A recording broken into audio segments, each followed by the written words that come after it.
Thanks very much, Trish. It's an absolute privilege to be here, and I was very flattered to be invited. I'd like to kick off with some acknowledgements. Oops, this worked a minute ago. Oops. Oh. Sorry.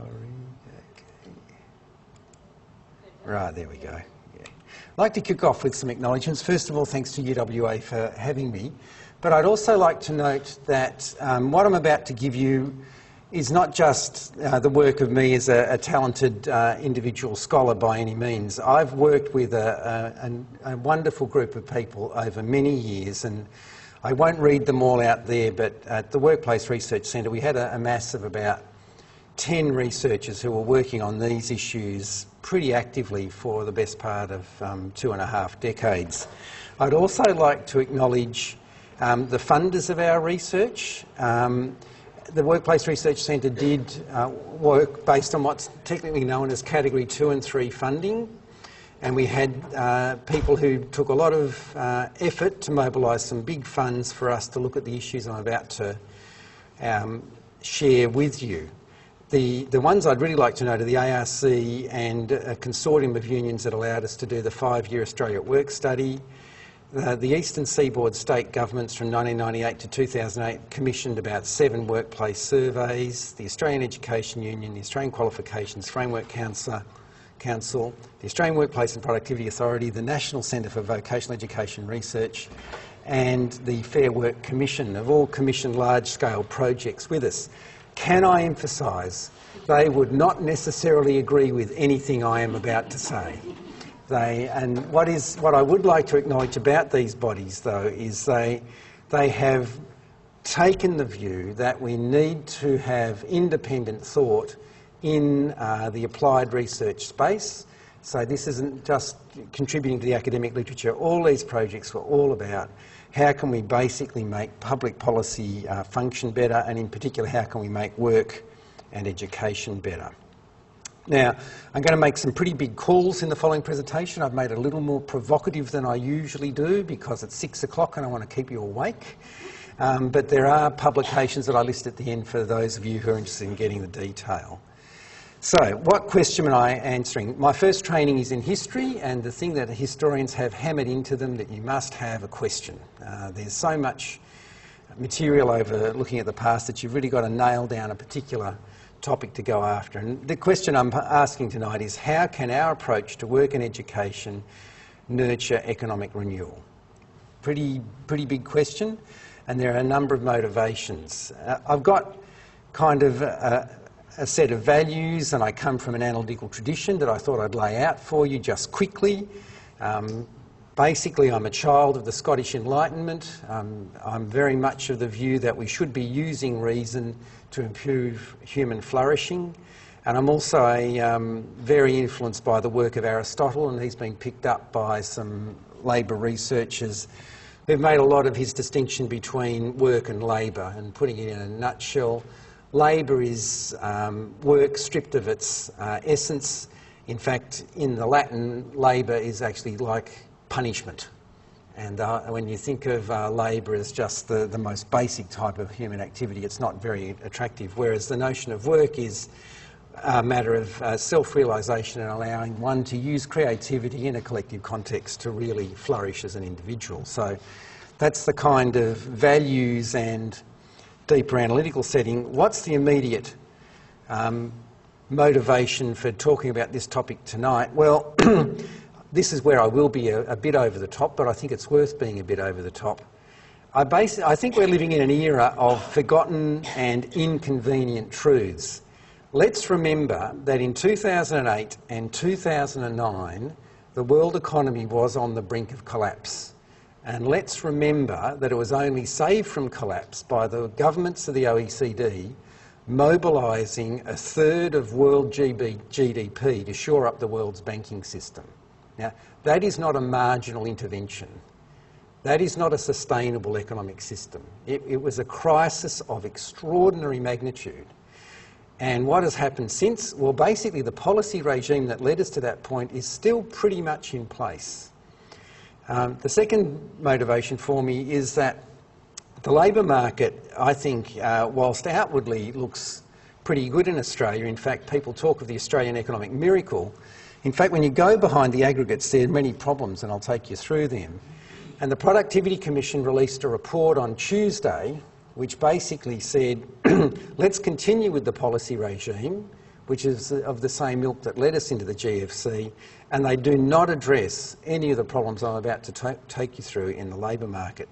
So the kind of subtext of my talk today is let's avoid the Chinese approach to social transformation.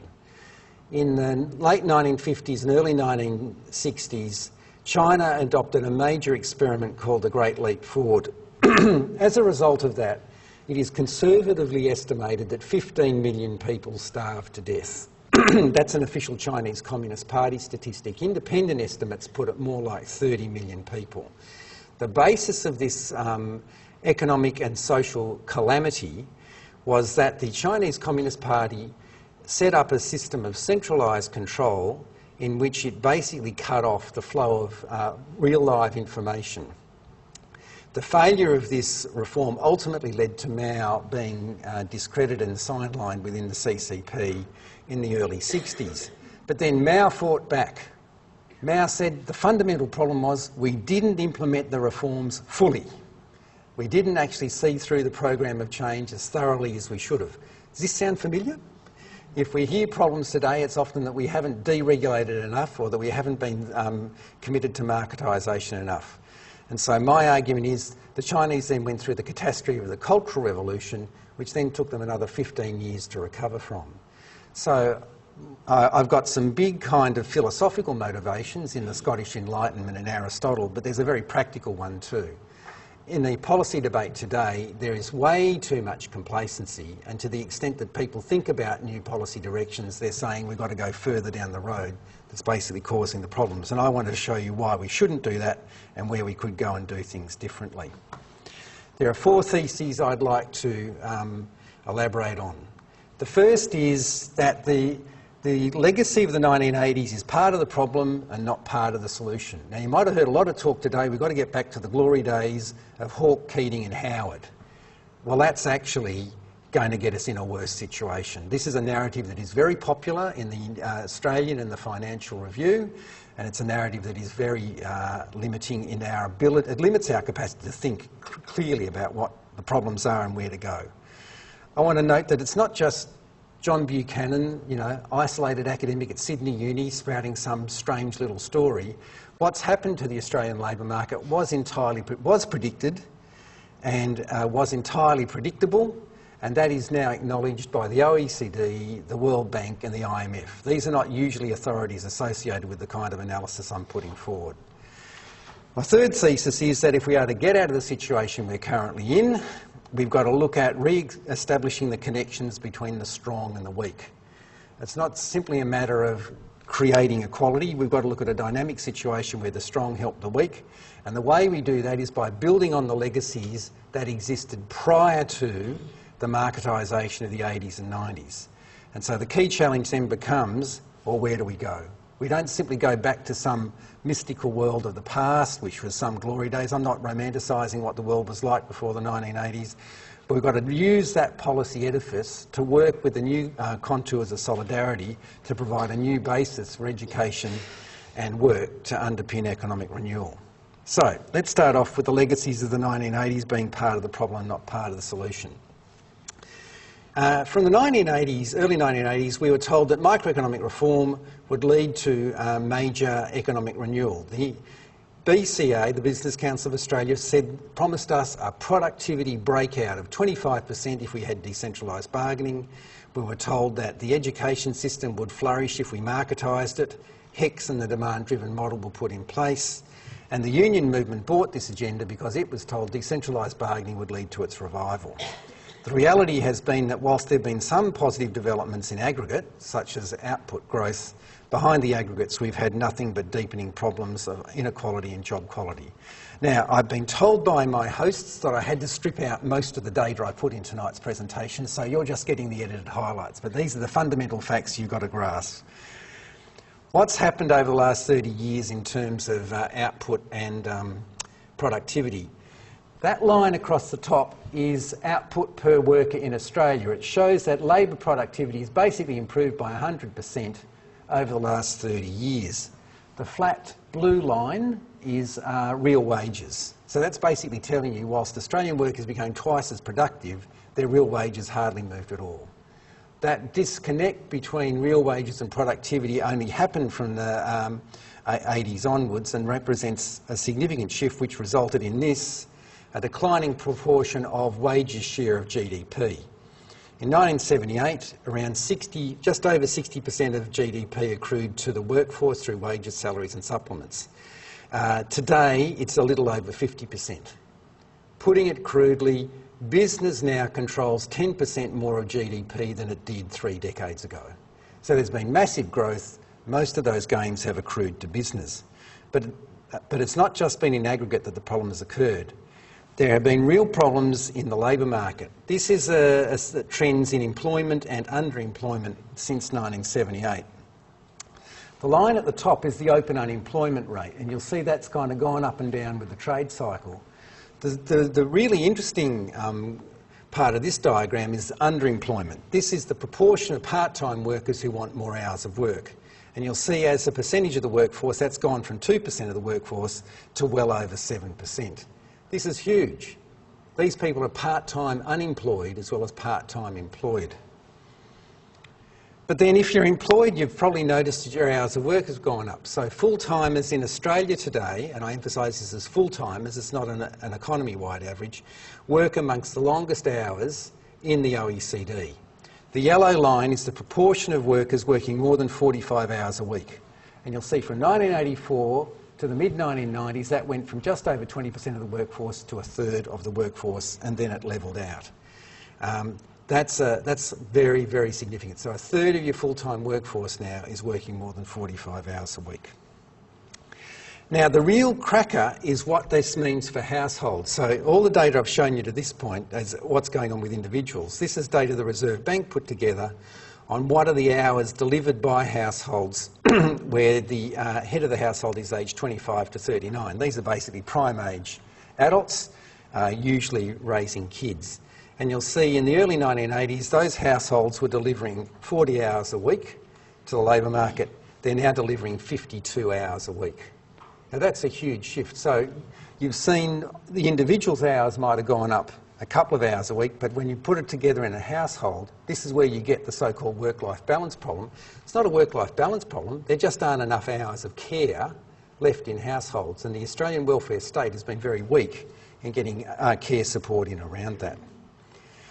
The story on casualisation is well known, so I won't labour it much, but it is worth reflecting that we hear a lot of rhetoric these days about the rise of the entrepreneurial economy, the rise of Uber and the like, that we're having entrepreneurs break out all round. Well, if you look at the proportion of owner-managers in the economy, it's actually gone down in recent years. And that's because whilst there's been a rise in the IT and internet-based independent contractors and the like, there's been a decline in family farms and small retail establishments. The really fundamental shift in the labour market has been the demise of full-time employees, and they've dropped from 69, or it's basically 70% in the early 80s, down to around 60% now. And finally, the one that I think we've really got to reflect on most closely is wages. Historically, Australia has had a very egalitarian wages structure, one of the most egalitarian in the English-speaking world. This is data put together by Andrew Lee, modelled on the work of Thomas Piketty. Now, if you only want to remember one thing from me tonight, you've only got to read one book, and that's Thomas Piketty's Capital in the 21st Century. Once you've read that, you understand life. So it's simple. But Piketty, for those of you who haven't read it yet, has basically analysed wealth and income distribution since the French Revolution, and he's assembled time series back to 1793 when tax records began. Lee's been able to assemble this time series back from 1942, and he basically shows from the end of the Second World War to the mid-70s, the ratio of the top earners to the middle earners in income stayed pretty much the same. Somebody on the top 10% relative to somebody in the middle of the income distribution used to earn about 70% more. They now earn around 100% to 120% more. So that's the top breaking away. Inequality is not just the poor getting poorer, It's the rich getting richer. And Piketty's fundamental thesis is we've got to watch what's going on at the top. Australia has a problem here, just like every other country in the OECD. But the really troubling one is that, what's going on in the low-paid workforce. Australia historically has had a very small proportion of the working poor. The OECD describes low-paid workers as those who earn two-thirds of median earnings. You'll see in 2000, only 14% of the Australian workforce was on the OECD definition of low-paid. That's when the Americans, the Canadians and the British had around a fifth to a quarter of their workforce low-paid. Over the course of the last 15 years, that proportion in Australia has gone from 14% to nearly 20%. This is a dramatic shift. This is a profound shift. And most of that is male. It's not women, by and large, have been getting an improvement in their situation in the low-paid. Most of that growth in low-paid workforce is male, and it was those workers that actually provided a big power base for Pauline Hanson. So this is not just an economic problem, it is also something that has major social implications. So, and then finally, what did that embrace of enterprise bargaining deliver for the union movement? Well, these are indicators on what's happened to the labour movement over the last 30 years or so. You'll see union densities drop from around 50% to around 18%. You'll see that the number of workplaces, proportion of workplaces with delegates has dropped from just under a fifth to under 10%. And then you'll see industrial action has all but died out in Australian workplaces. So enterprise bargaining was supposed to provide the incentive for union renewal. It has in fact coincided with their decline. So I think I've established the point that the legacies of the 1980s are in fact part of the problem, not part of the solution. And the second point I want to make is that these ailments were entirely predictable. I'm sorry about the next overhead. I don't normally put this up, but I think you've got to see the raw material, because if I didn't put it up, you wouldn't believe it. So the OECD has been known for quite some time as a very pro-free market body. It's one that's often advocated decentralisation and deregulation. As early as 2004, however, it started to reassess its views. And it looked very comprehensively at the data on what was the relationship between institutions of industrial relations and economic performance. Having scanned that entire literature, it said we can only make one conclusion. Only one conclusion, and that is as you decentralise and deregulate, inequality increases.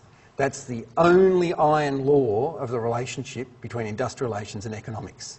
You can have strong economic growth with centralised and decentralised systems. You can have low inflation with centralised and decentralised systems. The only thing that can shone out from the story is that you'll get increased inequality. Now, over the subsequent decade, the World Bank, the IMF and the OECD have taken these insights further, and they are now genuinely troubled about the problem of deepening inequality, especially in the labour market. And this is a direct quote. Once again, I'm putting it up for you because if I didn't put it up for you, you wouldn't believe me, but look at this. A large job gap and stagnating wage incomes have constrained both consumption and investment. High levels of underemployment and declining job quality undermine both current consumption and potential output and productivity growth.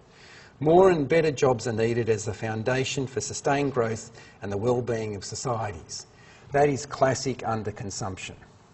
That is now the international agency mainstream.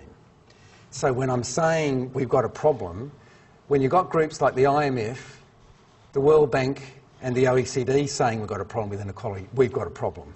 Because that's been coming consistently from Keynesian and post-Keynesian economists.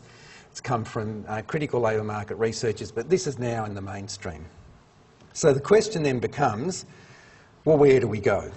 And I want to argue that contrary to what is belted out in the Australian and the Australian Financial Review daily, we don't need to go back and recapture the dream of the 1980s.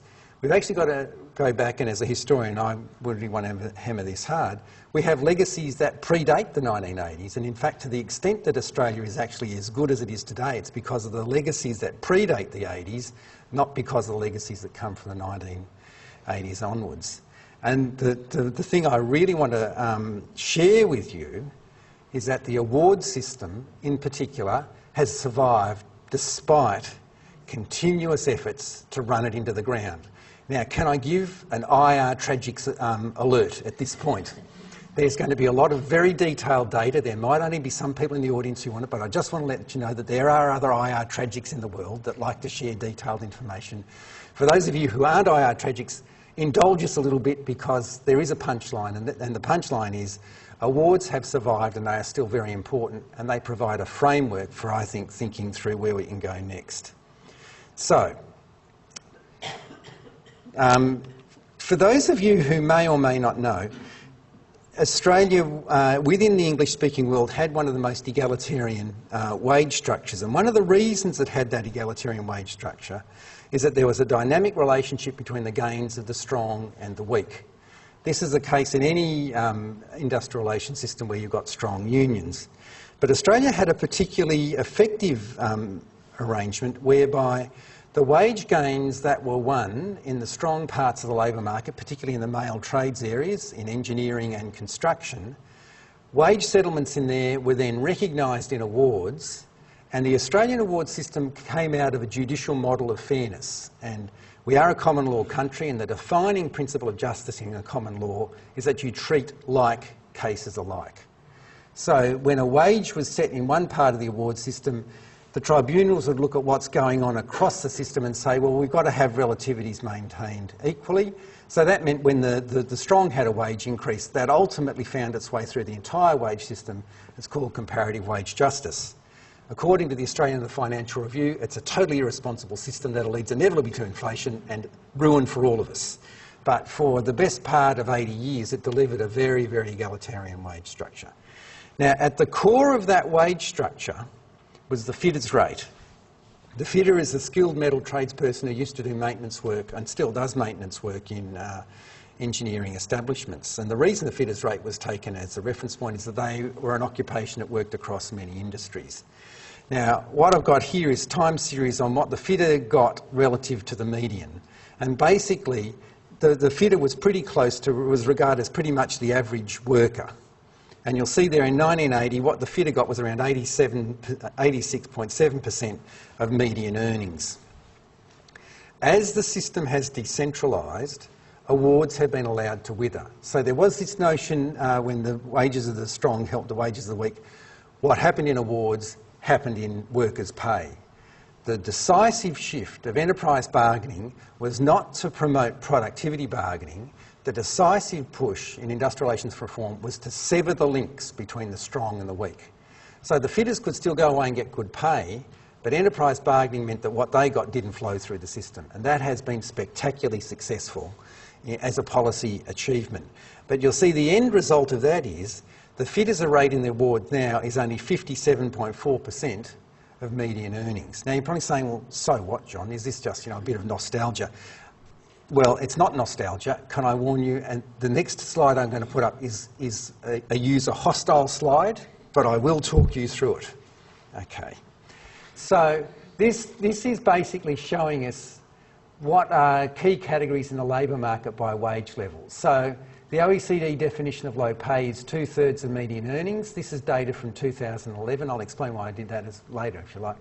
But 2/3 of median earnings with $19.77 an hour. The metal fitters rate now is below the OECD definition of low pay. So that's basically saying the award system used to be a reference point for just about the entire workforce. The award system has now shrunk to basically being an elaborate mechanism for regulating the low paid. And that's just taking you through where the fitter sits relative to what fitters actually earn. So fitters are now getting around, in 2011, we're getting around $35 an hour. And you'll see that median pay is $29.50. So that's where the fitters rate used to sit. It's slipped right down. But this doesn't mean awards are dead, because this is data on what the reach of awards is across the labour market. The statistic most people talk about is this one, the proportion of the workforce that has their pay set solely by the award. That's 20%, so you might have heard the kind of what is called the so-called award-reliant workforce. But you've got to remember that nearly all enterprise agreements are built off awards. Very few enterprise agreements are what are known as island agreements. They're basically minor variations on awards. But the really interesting one to watch is over awards. A lot of employers don't have workers on enterprise agreements. They have workers who get a little bit more than awards, and that's an over award category around 15 to 20%. When you put all that together, underlying award coverage is still around 80% of the workforce. So a lot of people say, well, let's kill off awards that only covers 20% of the workforce. That's not right. Awards still provide a spine, not nearly as prescriptive or as far-reaching in direct effects, but their indirect effects are still quite pervasive. And this is data that we collected for the Fair Work Commission in 2013-2014, and it confirms that point. And in particular, the thing that excited a lot of attention when we put this data out, and it's the one thing I will say, is the Productivity Commission picked up this statistic from our report, so they got one thing right, and that was that whilst only 19% of the private sector workforce is directly award reliant, you've got basically an equivalent amount having over awards as well. So you might say, so what? We've got legacies in the award system, John. So what? Well, we also have other good legacies, and they're called universities, and they're called an apprenticeship system. I mean, let's not take our universities for granted. Australian universities are extremely successful on world standards. You see this in the league tables and in the overseas students. And you see in the apprenticeship system, apprenticeship systems worldwide are very rare. In the English-speaking world, they're even rarer. So the fact that we've got structured systems of on-the-job training, systems that have coherent underpinning knowledge as well as practical insight on the job, this is a great legacy that we should be building on. So how should we do it? How should we work with the award system? How can we work with our education system to buttress economic renewal? Here I'm going to give you a sad story because this has been tried before. It was called award restructuring. In the late 1980s and early 1990s, a huge amount of effort was put into working with Australia's award system, using Australia's education system to provide a dynamic workforce that would help renew the economy. What happened? Can I give you a warning here? I did my PhD on this, so if it looks like I'm a bit obsessed with the detail, I spent the 10 best years of my life on this topic. So, the vision that Carmichael put up, and Laurie Carmichael was the head of the Metal Workers Union in the 80s and into the early 90s, was that the power of the union movement, the strong, remember I was talking about the wages of the strong and the weak, they were built around the trades workers in the engineering sector. And Carmichael took the view that it was no good just simply thumping employers for wage increases every now and then.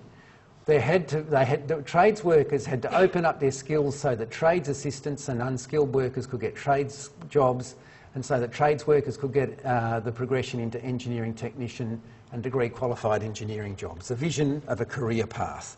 A lot of work was put into this. I, as a union delegate in the 80s, actively campaigned for supporting the metals restructuring model. What actually happened? Well, we were lucky. We did a 3-year project for the National Centre for Vocational Education Research, which said, what are flows of learning and labour like in the economy today? And where Serena Yu was one of my research collaborators, and she's a very gifted quantitative analyst. And she was able to take data from the HILDA data set, that's the Household Income Labour Dynamics of Australia, and can produce really remarkable data because that tracks around 15,000 people over 10 years. So you can actually, we asked ourselves, how many people actually conform to that flow? You can actually do that with that kind of data. And this is what you come up with. In the engineering sector, we said, there's tradespeople. If you're a tradesperson in 2000, where did you end up by 2010? And you'll see you're still a tradesperson. If you're a process worker, what do? Well, you churn. By and large, you don't become a trades worker. You churn through different types of work. So, contrary to Carmichael's vision of a career path, what we found was labour market segmentation, if you like, the modernisation of labour market segmentation. Now, this was not just confined to the metal industry. We found the same in finance. We found the same in community services and health. That's nurses there. If you start off a nurse, by and large, you finish a nurse. and in the agricultural sector. If you started off a farm manager, you essentially stayed as the farm manager. If you're a farm hand, you churn between all sorts of middle or low range skills. So the question from that, whilst Carmichael set out to use the award system and the education system, and it wasn't just Laurie Carmichael and the unions, the employers got behind it too, whilst they had great objectives, what we ended up with was occupational segmentation, with high skill trajectories lead to high skill work, low skill trajectories entrenching workers in low skill, and those with marginal attachments simply churning around the bottom of the labour market. So that leads to our final section. Okay, we've seen the legacies of the 1980 are a part of the problem, not solution. We've seen that these are entirely predictable, and we've seen that we should be working with the legacies from a prior era, but we've also got to be very mindful that people before us have tried this kind of thing and not worked. So what do you do? Where do you go? And this is where I'm reporting now to your research for that large-scale study we did for the NCVR. And our argument is you've got to work with the reality as you find it in the labour market today. And you've got to work with the flows as Serena identified. And having done history, I went back and did law and economics to try and get a better handle on the labour market. And Bob Gregory was one of my teachers, and one of his great insights was the labour market is more like a river than a lake. So too often when people think about labour markets, they think of allocation, but in fact it's the flows in the labour market we've got to grasp. And so it's reflecting on that insight about flows that I've tried to make sense of the data we have. So one way of doing it would be to look at Warragamba Dam. Now this plays really well in Sydney, but probably doesn't mean much in Perth, but that's Sydney's main water supply. And the reason I like this diagram is that it shows there are little flows out. Like the dam is one big thing, but there are little flows, and maybe that's like the flows that I was showing you, and I thought, no, that doesn't capture what's actually going on. What the flows are more than leakages. The flows are actually integral. So I thought, well, maybe the labour market's like a billabong. You know, there's one big flow and then there's people who are left behind, but that doesn't capture the churn. Remember I showed you the churn for the lower skilled workers? So I've had to go international. I had to go to New Zealand and the Braided River. Right, so the Braided River it's a modern geological form. Australia's a very old country, New Zealand's very new, so the rivers haven't gouged their way through the landscape like they have in Australia. And what I like about this diagram is that it shows the flows are structured, but they're not neat. That's not like Carmichael's diagram. That's far more like the flows that Serena identified. And you can take this further because there are also flows out of the Braided River and flows back. And that captures the idea that people move out of the labour market for health reasons or family formation reasons or for education reasons. And it's this notion of flow that I think's critical for moving forward. So it's on the basis of this that we've said, in thinking about the ways in which the labour market actually operates, let's think about these flows in a little more expansive way than currently occurs. And the notion we've used for this is a notion of vocation. Now, vocation for us is a set of occupations linked by common knowledge, skills and capabilities within a broader field of practice. And if I can give you a concrete example of this. If you look at care work, remember we showed you that churn way back in community services and health. Right, that churn, that's made up of people who are personal care attendants, assistants in nursing. They often move into retail. They sometimes move into other low-level service work. And so what we have explored for the Board of Vocational Education and Training in New South Wales and for the National Centre for Vocational Research, we've said, well, let's look at care work. And if you look at, say, aged care and disability care, there's a lot of commonality. And so you can think of a vocation of care work that at the moment doesn't get recognition in either the award system or the qualification structure. So for us, when we're thinking about how you can work with the awards, how you can work with the qual structure, maybe we can start to get people to generalise their underlying capabilities on that basis of generalised capability, give them the capacity to move more rapidly between different types of work. So that poses the question, how could vocational streams be improved? As part of the research, and this was a 3-year project we had with the NCVR, very rare these days, and it was well funded. We did it with our colleagues at Melbourne University, so we could explore these issues very comprehensively. And what we could do in the 4 domains we looked at, which was engineering, health and community services, finance and agriculture, we said, what would it take to give you the kind of, this is talking to employers, talking to employees, talking to education providers, what would it take to get work organised on this more broadly defined way, which would allow for the more ready capacity for people to adapt to changing circumstances. And the 2 preconditions we identified were that you needed to identify capabilities in common, like that example I said, between the aged care worker and the disability support worker. But it wasn't just a technical exercise of identifying what the underlying capabilities were. There's also an IR dimension, and that is, what's the willingness of the social partners to collaborate to bring this about?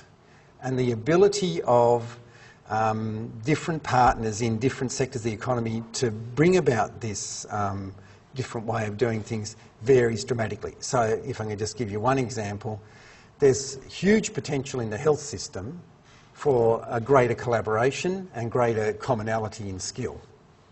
But I don't know if you've been to a hospital lately, often the division of labour is colour-coded. You know, if you go, and so there's not a celebration of what's common, there's actually a celebration of what's different. And that's not just registered in the uniforms, that's registered in the industrial organisation. So whilst there might be huge capacity for capabilities in common, the social readiness of the partners to be able to come together is quite underdeveloped. On the other hand, engineering is at the other end of the scale. Australia is very lucky with its engineering fraternity. We dealt with, you know, the employers, the contractors, the engineering contractors, the deans of engineering, the Academy for Engineering, Engineers Australia. There's a deep commitment within engineering to look at trying to build up a common engineering culture. But there is also, they've got a fundamental problem. An IT engineer doesn't have that much in common with somebody who builds bridges, civil engineering. And so whilst there's a high degree of interest in trying to build up these underlying capabilities, they argue that the content of the work is so different that it doesn't lend itself to it. So that allowed us to come up with this spectrum of the capacity of sectors to embrace this broader notion of vocation. And there's community services and health down there where there's a high level of capabilities in common but low social partner readiness to actually make it work. There's engineering with a high interest in having capabilities in common but low actual capabilities in common that they can actually bring together. Now this is the surprising fact of the evening. Agriculture is the winner. And in Australia, agriculture is not often identified as a point of potential leadership. But in agriculture there is a growing interest in building up a vocation around something like rural operations. And we've done quite some work around that. And I'll go into it in question time because we've run out. Whoa. I've run over time, so I'll just flick through this quickly. I won't take, so we've got worked examples on how you would actually make this work in agriculture. So, how are we to conclude? Well, our question was we need to rethink work, education and economic renewal, and we need to avoid the Chinese model of social transformation. We don't need more of what we had in the 1980s. We need a more creative engagement with what existed prior to the 80s and what survived through. The awards are sitting there. The structures of education are still essentially sound. We need a different framing. So what's our ultimate conclusion? Renewal requires that we move beyond the way unions are currently organised in enterprise bargaining. Unions are basically very flat-footed in responding to the current situation. Enterprise bargaining is definitely part of the problem and not part of the solution. We need a new vision and practice around solidarity and autonomy. The implicit new contours of solidarity are there. We've mapped them out with those notion of capabilities in common and social partner readiness to come together. The key challenge is this. We've got to tell the current policy emperors that they have no clothes. There is basically an assumption in the policy mainstream in Australia that they know the answers. It's just that's a stubborn population getting in the way. It's time to call them out and devise genuinely novel economic innovation. And if we don't do this, then I think we should prepare ourselves for the cultural revolution phase of our own failed Great Leap Forward. So, thank you.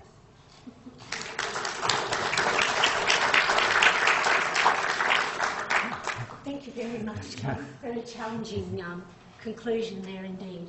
We have some time for questions in terms of questions from the floor for John. I've got a microphone here. If you'd like to have the microphone to ask your question and maybe identify yourself.